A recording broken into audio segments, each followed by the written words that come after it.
السلام علیکم ورحمۃ اللہ وبرکاتہ۔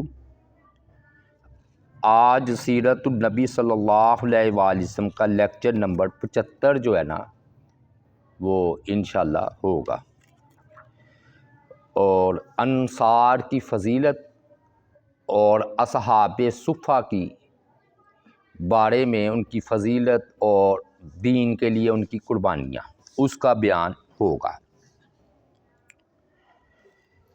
رسول اللہ صلی اللہ علیہ وآلہ وسلم جب مدینہ آئے تو انصار کا مطلب ہوتا ہے مددگار، جیسے حضرت عیسیٰ علیہ السلام نے فرمایا تھا کہ من انصاری الی اللہ قال الحواریون نحن انصار اللہ۔ تو چونکہ انہوں نے مدد کی تھی مہاجرین کی، تو یہی اوس اور خزرج قبیلہ جو ہے یہ انصار کہلائے۔ اور انس بن مالک سے پوچھا گیا کہ یہ انصار کا جو لقب ہے آپ نے خود لوگوں نے اختیار کیا ہے یا اللہ تعالیٰ کی ذات پاک نے یہ آپ کو عطا فرمایا ہے؟ تو انہوں نے جواب دیا کہ یہ لقب جو ہے وہ اللہ تعالیٰ نے ہمیں عطا جو ہے وہ فرمایا ہے۔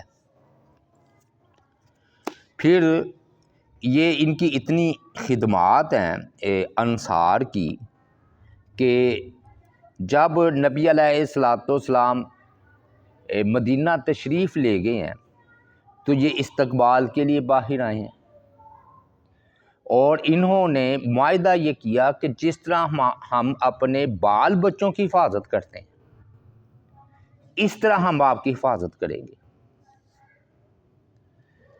اور ان کی جان نثاری و مروت کا اندازہ سعد بن ربیع نے جب عبد الرحمن بن عوف کو پیشکش کی کہ میری 2 بیویاں ہیں، ایک کو میں طلاق دے دیتا ہوں، عدت گزر جانے کے بعد آپ ان سے نکاح کر لیں، یہ چھوٹی بات نہیں ہے۔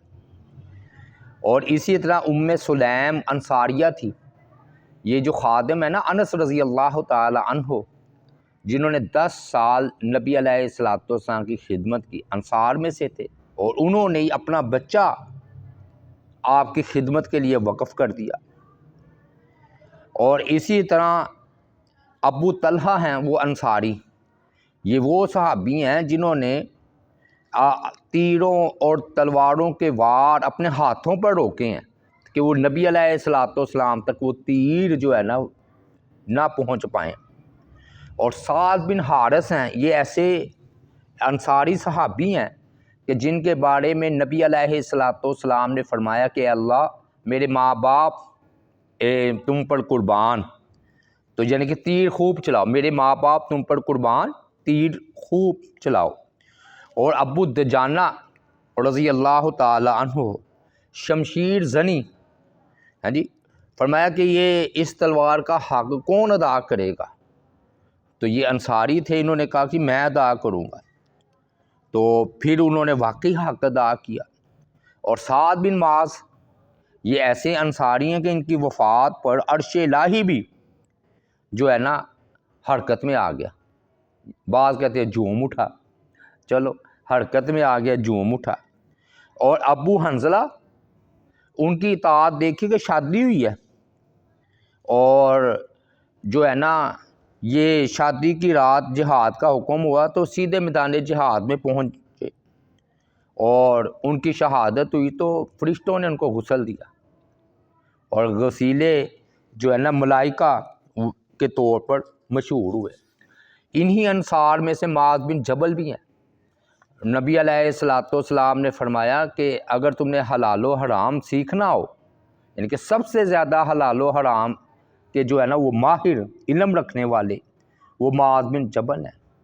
اور عبداللہ بن رواحہ رضی اللہ تعالیٰ عنہ، ہاں جی، 3000 مسلمان ایک طرف اور 2 لاکھ رومی ایک طرف، وہ عبداللہ بن رواحہ رضی اللہ تعالیٰ عنہ، ہاں جی، دور دور تک کافروں کو قتل کرتے چلے جاتے ہیں، ہاں جی، ایک ہاتھ کٹتا ہے تو دوسرے ہاتھ میں جھنڈا اٹھا لیتے ہیں، وہ بھی کٹ جاتا ہے تو علم کو گود میں لے کر کافروں کا جو ہے نا قتل عام کرتے ہیں، اور اسلام کا جو پرچم ہے زمین پر نہیں گرنے دیتے، حتیٰ کہ جام شہادت نوش کر لیتے۔ اور ذہانت انصار میں اتنی تھی کہ آپ صلی اللہ علیہ وآلہ وسلم نے فرمایا کہ میرے پاس بہت سے لوگوں کے خطوط آتے ہیں، مجھے پسند نہیں کہ انہیں ہر شخص پڑھے، کیا تم سریانی زبان لکھنی پڑھنی سیکھ سکتے ہو؟ تو زید رضی اللہ تعالی عنہ نے فرماتے ہیں کہ میں نے صرف 17 دنوں میں سریانی زبان سیکھ لی، 17 دنوں میں ساری زبان ہی کہتے ہیں میں نے سیکھ لی۔ اور برا بن مالک رضی اللہ تعالی عنہ، یہ ایسے صحابی ہیں، ان کے بارے میں فرمایا کہ بہت سارے ایسے کہ ان کے بڑا گندہ حالت ہے، یعنی کہ حالت بڑا گندہ ہے، غبار آلود ہے، مفلس ندار ہے، ناقابل توجہ ہے، اور ایسے عالی رتبہ ہیں کہ اگر اللہ کی ذات پر قسم کھا لے نا کہ یا اللہ ایسا کر، تو اللہ ایسا ہی کر دیتے ہیں۔ اور یہ نا اس سے بڑھ کر اور کیا بات ہوگی کہ انصار نے خلافت میں بھی مہاجرین کو ترجیح دے دی، یعنی کہ یہ بڑی اہم بات ہے کہ اتنی خدمات ہونے کے باوجود جب معاملہ فائنل ہوا تو انصار نے باخوشی حضرت ابو بکر رضی اللہ تعالی عنہ، جو کہ مہاجر تھے، مکہ سے آئے ہوئے تھے، گویا پردیسی تھے، کہہ سکتے تھے بھی ہم نے اتنی خدمات ہے ہماری، یہ نہیں، حضرت ابو بکر رضی اللہ تعالی عنہ کو جو ہے نا وہ خلیفہ تسلیم کیا۔ اور میں جو سمجھتا ہوں کہ انصار کی ساری خدمات اپنی جگہ، انفرادی طور پر، اجتماعی طور پر ایک مہاجر ان کے ابو بکر رضی اللہ تعالی عنہ کو خلیفہ مان لینا بہت بڑی بات ہے، یعنی کہ سب سے اوپر پھر بھی مہاجرین کو انہوں نے جو ہے وہ مقام جو ہے نا وہ دیا ہے۔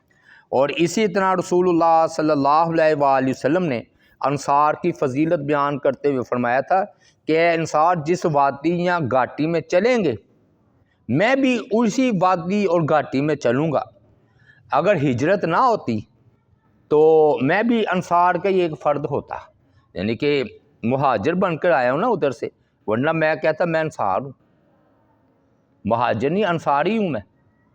اور ایک موقع پر فرمایا کہ اے اللہ تو گواہ رہنا، یہ انصار مجھے سب سے زیادہ پیارے ہیں۔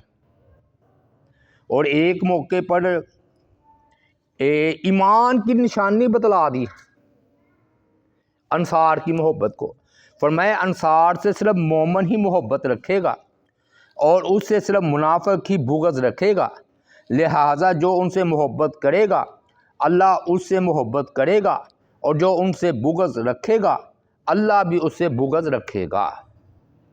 بڑا مقام ہے۔ اچھا یہاں پر نا یہ لطیف نقطہ سمجھ لیں، یہ جو کہتے ہیں نا جو علی سے محبت رکھے وہ مومن، جو علی سے بغض رکھے منافقت، یعنی کہ یہ ایمان کے لحاظ سے کہا گیا ہے، یعنی کہ حضرت علی رضی اللہ تعالیٰ عنہ معیار ایمان ہے، یوں سمجھ لیں، یعنی کہ حضرت علی رضی اللہ تعالیٰ عنہ کا بالکل عقیدہ ٹھیک ہے، وہ معیار ہیں۔ اور بالخصوص فرمایا کہ جو ان سے محبت رکھے گا ایمان کی وجہ سے وہ مومن ہے، اور جو ان سے بغض رکھے گا ایمان کی وجہ سے وہ خود منافق ہوگا۔ اچھا کیوں میں یہ بات کر رہا ہوں؟ دیکھیں یہ جو روایت ہے نا جو انصار سے مومن ہی محبت رکھے گا، یہ بھی ویسے ہی الفاظ ہیں، حالانکہ بعض اوقات آپس میں انصار کا بھی یا ایک دوسرے سے ذاتی طور پر بھی اختلاف رائے ہو جاتا ہے اور بغض کینہ بھی ہو جاتا ہے۔ مطلب یہ ہے کہ یہ جو بات کی گئی ہے نا انصار کی، تو اس کی وجہ یہ بیان کی گئی ہے کہ ایمان ذاتیات نہیں۔ اور جو کہتے ہیں نا کہ حضرت معاویہ رضی اللہ تعالیٰ ان کے لوگ حضرت علی کو برا کہتے تھے، وہ سیاسی اعتبار سے کہتے تھے، جیسے بندہ آج ہے یہ ہے تو سارے عقیدے کے اعتبار سے ایک دوسرے پر تنقید کرے، عمران خان کی پارٹی ہو یا مسلم لیگ کی پارٹی ہو یہ ایمان کے لحاظ سے ایک دوسرے کے خلاف ہے نہیں، سیاسی لحاظ سے ہے نا. تو جہاں پر ذکر آتا ہے نا اختلاف، وہ سیاسی اختلاف تھا. تو یہ ٹھیک ہے، پیغمبر کے علاوہ کوئی بھی نہیں ہے جن کے متعلق آپ سیاسی طور پر آپ ان کے ساتھ اختلاف رائے نہ رکھیں، سیاسی لحاظ سے، دینی لحاظ سے نہیں. تو یہ دیکھ لیں، فرمایا کہ انصار سے محبت رکھنا ایمان کی نشانی ہے، اور انصار سے بغض رکھنا منافقت کی نشانی ہے. تو اللہ بھی اسے بغض رکھے. اور پھر آپ نے انصار کی جو ہے نا پاک دامنی بیان کی، فرمایا کہ اتنے پاکیزہ ہیں جو اکیلی عورت ہو ایک اور دو انصار کے گھروں کے درمیان رہے. ادھر بھی انصاری کا گھر ہے، ادھر بھی، اور درمیان میں ایک عورت کا گھر ہے. یا وہ اپنے والدین کے گھر ہو تو اسے کوئی خطرہ نہیں ہوتا. یعنی کہ اکثر بیٹیاں جب ماں باپ کے گھر میں ہوتی ہے تو محفوظ سمجھی جاتی ہیں نا. تو فرمایا کہ اسی طرح جس طرح والدین کے گھر میں بیٹیاں محفوظ ہیں، اسی طرح دو انصار کا گھر ہو ان کے درمیان اگر کوئی عورت ہو تو وہ بھی محفوظ ہے. کیسی ہے جی. اور یہ غور کرے شیعہ فقہ جعفریہ والے کہ توبہ نعوذ باللہ کتنی بکواس کرتے ہیں، کیسی شان اور فضیلت اور کیا مقام ہے ان کا. اور رسول اللہ صلی اللہ علیہ وآلہ وسلم نے فرمایا کہ انصار میرے مخلص ساتھی اور ہم راز ہیں. ہیں جی. اور لوگ ان قریب کثرت سے دائرہ اسلام میں داخل ہو جائیں گے اور انصار کی تعداد جو ہے نا کم ہوتی جائے گی. تم ان کے جو نیکوکار ہے ان کی نیکی کو تسلیم کرنا اور انصار کی خطاؤں سے درگزر کرنا. اور واقعی بعد میں ایسا ہی ہوا. اصل میں نا انصار کی تعداد اس لیے گھٹتی چلی گئی کہ بعد میں تو دوسرے بھی اسلام قبول کیا نا، ایران، شام، عراق، عجم والوں نے بڑے لوگ اسلام میں داخل ہوئے. تو اس داخل ہونے کی وجہ سے ان کی جو تعداد ہے وہ کم ہو گئی. اور یہ آج آپ دیکھ لیں سب سے بڑی دلیل اس کی یہی ہے کہ انصار کی تعداد کم ہو گئی.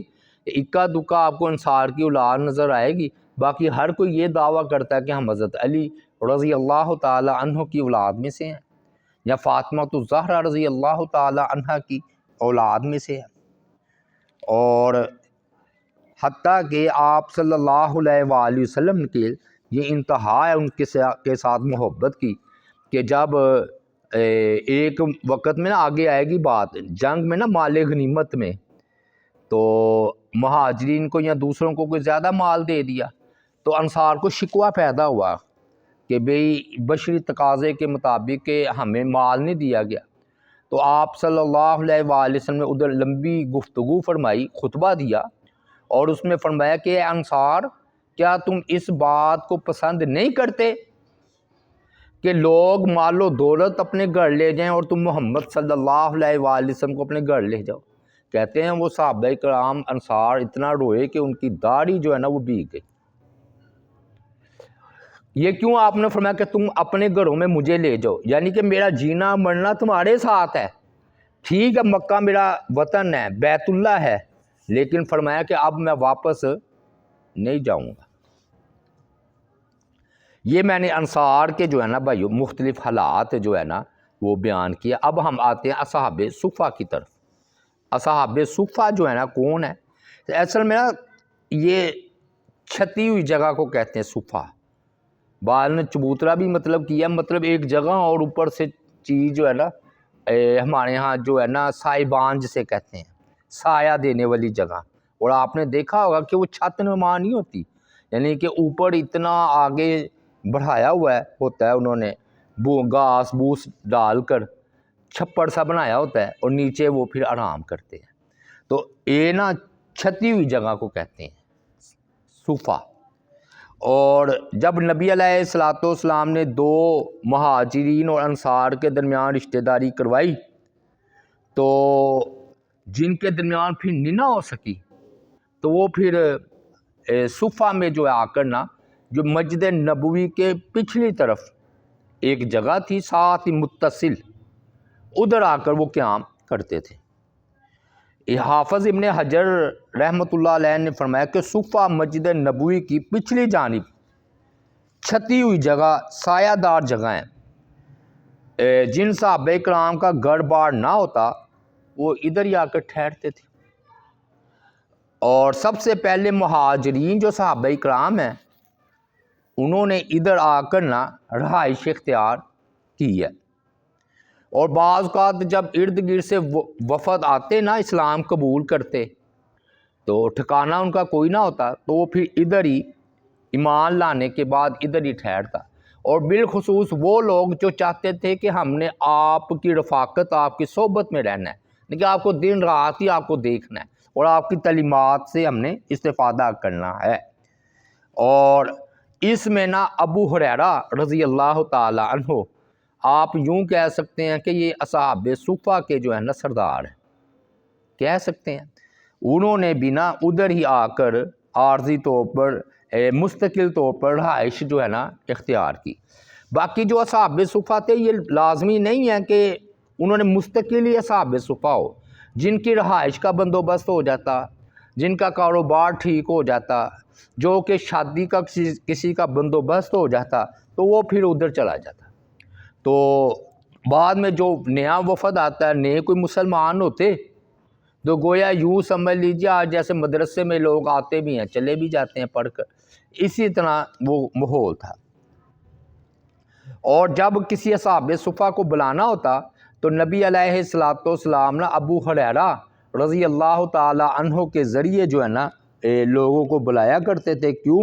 انہیں اس بات کا علم تھا کہ جو ہے حضرت ابو ہریرہ رضی اللہ تعالی عنہ جو ہے سب لوگوں کو جانتے ہیں۔ اچھا، تاثر یہ جاتا ہے کہ یہ جو ہے مہاجرین ہی ہوں گے، نہیں، انصار میں سے بھی اگر کوئی اسلام قبول کرتا اور ان کا گھر بار نہ ہوتا تو وہ بھی ادھر ہی قیام کرتا تھا۔ اور بعض اوقات یہ ہوتا تھا کہ بعض کی حالت مستحکم ہوتی، ٹھیک حالت ہوتی، لیکن وہ اپنی رضامندی سے، خوشی سے نبی علیہ الصلوۃ والسلام کی بارگاہ میں رہنا پسند کرتا ہے۔ جیسے کعب بن مالک ہیں، حنظلہ ہیں، حارثہ بن نعمان ہیں، یہ امیر تھے لیکن یہ اصحاب صفہ میں بھی شمار ہوتے ہیں۔ کیوں؟ انہوں نے اپنی رضا کرانہ طور پر ان کی صحبت نبی علیہ الصلوۃ والسلام کی اختیار کی تھی۔ اب سوال یہ ہے کہ ان کی تعداد کتنی تھی؟ صحیح بات یہ ہے کہ ان کی تعداد کم اور زیادہ ہوتی رہتی تھی وقت کی مناسبت سے۔ دیکھیں جب مدینہ سے باہر سے وفد آتے تو ان کی تعداد جو ہے وہ بڑھ جاتی، اور جب وہ وفد واپس چلے جاتے جتنا عرصہ انہوں نے گویا مہمان تو ان کی تعداد گھٹ جاتی۔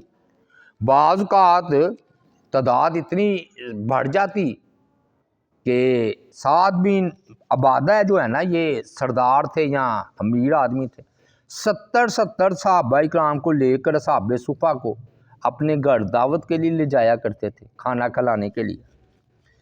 امام ابن تیمیہ رحمۃ اللہ علیہ نے ان کی تعداد 600 سے لے کر 700 تک بیان کی ہے، میں پوری زندگی میں آپ کے، میں نے بتایا آتے جاتے بھی رہے ہیں، کم زیادہ ہوتے رہے ہیں، لیکن سب کو ملایا جائے تو یہ تقریباً 600 سے لے کر 700 کے قریب تعداد بنتی ہے۔ تو یہ کام اس طرح ہوتے رہتے، تو میں نے بتایا کوئی شادی کر لیتا، کبھی کوئی سفر پر نکل جاتا، کبھی کوئی وہ جہاد میں چلا جاتا، اور بعض کا تو وہ اہل صفہ کے دائرے سے خارج ہو جاتا، امیر ہو جاتا یا یہ۔ ہاں عموماً کہتے ہیں 70 کی تعداد رہی ہے، یعنی کہ جیسے ہم نہیں کہتے یار یہ ایوریج لگائے کہ کتنے نمازی ادھر نماز پڑھتے ہیں، بندہ کہتا ہے اتنے لوگ ہیں، اسی طرح 70 جو ہے اصحاب صفہ وہ جو ہے ان کی تعداد تھی۔ اور عشرہ مبشرہ میں سے سعد بن ابی وقاص جو ہے وہ بھی کہتے ہیں شامل تھے، اور ابو ہریرہ یہ یا خبیب، سلمان فارسی بھی اہل صفہ ہی میں شمار جو ہے وہ کیے جاتے ہیں۔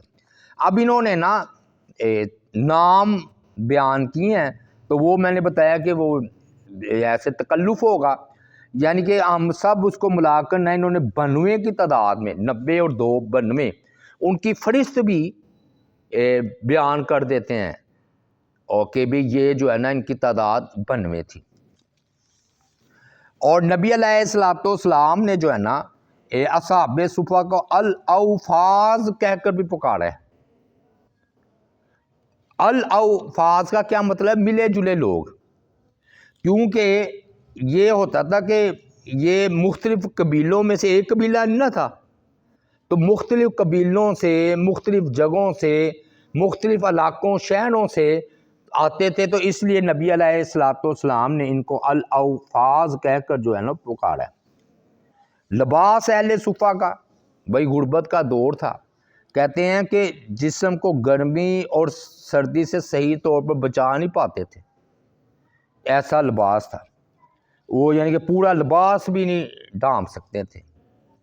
اور اب حضرت ابو ہریرہ فرماتے ہیں کہ اہل صفہ میں سے 70 آدمی ایسے تھے جن کے پاس چادر بھی نہیں تھی.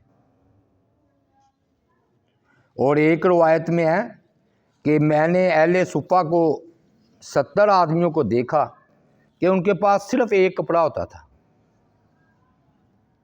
اور وہ کپڑا بھی کسی کے گھٹنے ڈانپ رہا ہوتا تھا اور کسی کا کپڑا ایسے کچھ نیچے ہوتا تھا. اور جب وہ کوئی رکوع کرتا تو وہ بڑی مضبوطی سے نا وہ کپڑے کو پکڑ لیتا تھا کہ اس کر کہیں 70 پوشی قائم رہے، 70 کھل نہ جائے. اور بعض اوقات کہتے ہیں ہمارا لباس اتنا کم ہوتا کہ ہمیں باہر نکلتے ہوئے شرم محسوس ہوتی ہے کہ ہم باہر جائیں گے تو لوگ ہمارے اس لباس کو دیکھ کر کیا کہیں گے، ایسا ہوتا تھا. اور خوراک کیا تھی؟ یعنی کہ یہ تو لباس تھا نا. غربت کا اور فقیر کا یہ حال تھا کہ 2 افراد کو ہر روز کھجوروں کی ایک متعین جو ہے نا غذا ملتی تھی کہ اتنا اتنا، بس اس سے زیادہ نہیں. اور صحابی بیان کرتے ہیں ایک کہ میں مدینہ آیا، میرا کوئی واقف کار نہیں تھا، میں پھر صفہ میں قیام پذیر ہو گیا. ہاں جی. اور ایک آدمی کے ساتھ میری جوڑی بن گئی، ایک اور کے ساتھ.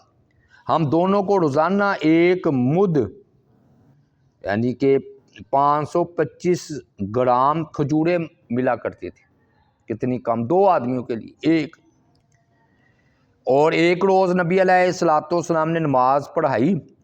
آپ نماز کے بعد لوگوں کی طرف متوجہ ہوئے تو اصحاب صفہ میں سے ایک آدمی کہنے لگا کہ کھجوروں نے ہمارے پیٹ جلا دی ہیں اور جلد پھٹ گئی ہے، یعنی کہ چادریں بھی پھٹ گئی ہیں. تو رسول اللہ صلی اللہ علیہ وآلہ وسلم ممبر پر کھڑے ہو گئے اور فرمانے لگے اللہ کی قسم اگر مجھے روٹی اور گوشت میسر ہوتا تو میں تمہیں کھلاتا، یعنی کہ میرے پاس ہے نہیں. اور اسی طرح ایک روایت میں کہ 18 دن ایسے گزرے کہ درختوں کے پتوں کے سوا ہمارے پاس کھانے کے لیے کچھ نہیں تھا. تو انصار نے ہمارے غم کو دور کرنے کے لیے کچھ ہمیں کھلایا پلایا. اور بعض کا ایسا بھی ہوتا کہ باوجود غربت کے نبی علیہ الصلوۃ والسلام ان کو دعوت دیا کرتے تھے اور آپ ان کی ضیافت جو ہے نا وہ دور سے کیا کرتے تھے.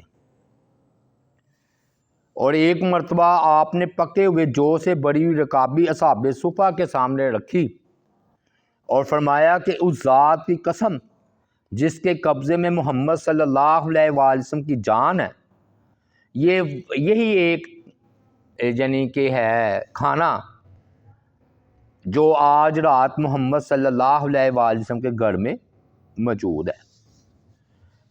اور بعض کا اصحاب صفہ کی دعوت بڑی عمدہ ہوتی تھی کہ بعض کا ایسا ہوتا نبی اکرم صلی اللہ علیہ وآلہ وسلم نے فرمایا کہ آپ نے حکم دیا کہ جس کے پاس 2 آدمیوں کا کھانا ہے نا، انصار کو کہا تو وہ تیسرا بندہ اپنے ساتھ لے جائے، کیونکہ 2 بندوں کا کھانا 3 بندوں کو کافی ہو جائے گا، اور جن کے پاس 3 بندوں کا کھانا ہے وہ چوتھے کو اپنے ساتھ لے جائے، تو تو 5واں آدمی لے جائے، اس طرح چھٹا.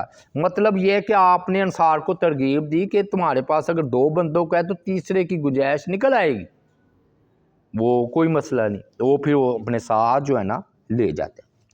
اب ایک بڑا مشہور و معروف واقعہ ہے کہ حضرت ابو ہریرہ رضی اللہ تعالی عنہ ہی کے بارے میں ہے۔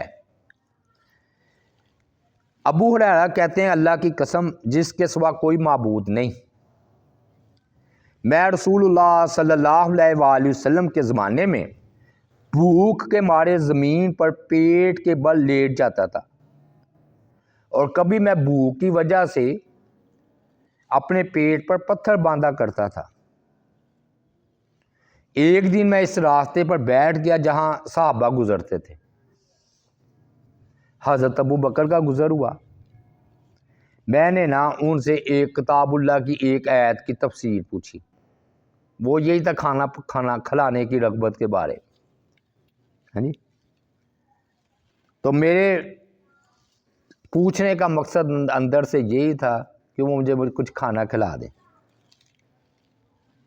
مگر وہ اس آیت کا ظاہری مطلب سمجھا کر چلے گئے ابو بکر رضی اللہ تعالی، اور کوئی بات نہیں کی۔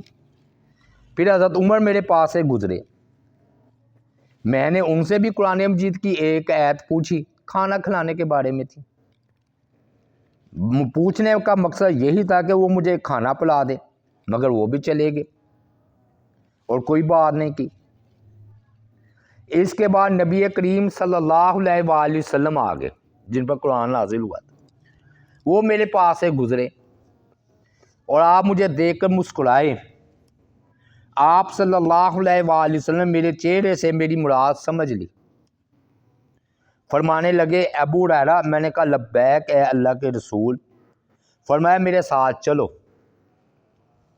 آپ چلنے لگے، میں بھی آپ کے پیچھے پیچھے چل پڑا۔ پھر آپ صلی اللہ علیہ وآلہ وسلم اپنے گھر میں داخل ہو گئے۔ میں نے داخلے کی اجازت چاہی تو مجھے بھی اجازت مل گئی۔ جب آپ داخل ہوئے تو آپ صلی اللہ علیہ وآلہ وسلم نے گھر کا دودھ کا ایک پیالہ پایا۔ آپ نے اپنے گھر والوں سے پوچھا کہ یہ دودھ کا پیالہ کہاں سے آیا؟ کسی نے کہا فلاں نے تحفتاً آپ کو یہ ہدیہ بھیجا ہے۔ آپ نے فرمایا ابو ہریرہ، میں نے کہا حاضر ہوں۔ آپ نے فرمایا تمام اصحاب صفہ کو بلا لاؤ۔ ابو ہریرہ کہتے ہیں اہل صفہ اسلام کے مہمان تھے، ان کی کوئی پناہ گاہ نہیں تھی، نہ ان کے کوئی گھر والے تھے، نہ ان کے پاس مال تھا، نہ کوئی ان کا مددگار تھا۔ جب آپ کے پاس کوئی صدقہ آتا تو آپ اصحاب صفہ کو اس میں ضرور شریک کرتے۔ ابو ہریرہ کہتے ہیں کہ مجھے تو اصحاب صفہ کا بلانا اچھا نہ لگا۔ وجہ، میں نے سوچا آخر یہ دودھ ہے ہی کتنا کہ سارے اصحاب صفہ پر تقسیم ہو، اس کا حقدار تو میں ہی تھا کہ مجھے اکیلے کو دودھ پلا دیتے اور میں اپنی قوت بحال کرتا۔ جب اصحاب صفہ آئیں گے تو آپ صلی اللہ علیہ وآلہ وسلم مجھے حکم دیں گے تو میں یہ دودھ انہیں دے دوں گا، پھر تو مجھے اس دودھ میں سے کچھ بھی نہیں ملے گا۔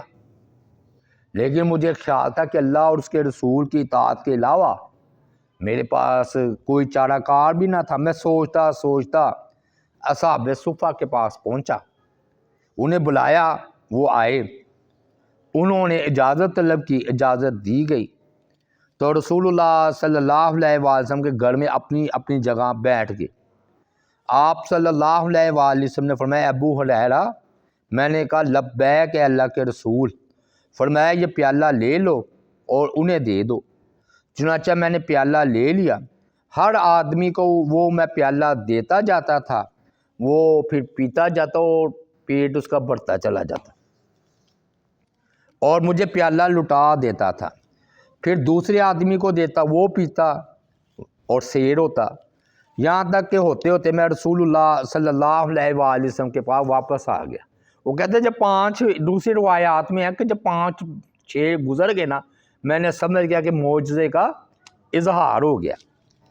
تو پھر میں نے وہ پیالہ لیا اور آ کے خدمت میں پیش کر دیا۔ آپ صلی اللہ علیہ وآلہ وسلم نے مجھے دیکھا اور تبسم فرمانے لگے۔